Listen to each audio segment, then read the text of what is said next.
Mana hozir bahor keldi.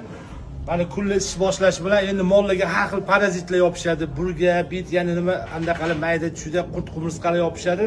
Bir xil payt ukol uni olmay qoladi. Shuning uchun biza mana bunaqa dusterin degan narsa ishlatamiz. Aptekada kilosini 100 ming sotyapti.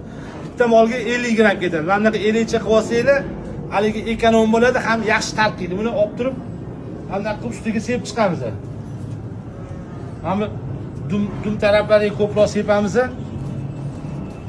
50 gram yetadi bitta molga. Ana shunda sepib qo'ysa, bu bir sutka turadi. Bir sutkadan keyin ertasiga olib mana qilib yonga qashlasanglar, teylariga ham o'tadi, har xil parazitlardan qutuladi mol.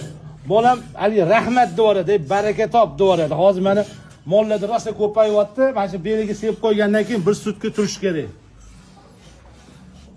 Mana shu dustrindan foydalansanglar, Xudo xolisa molinglardan baraka topasizlar. Alloh hammalar xonadoninglarga xayr baraka bersin.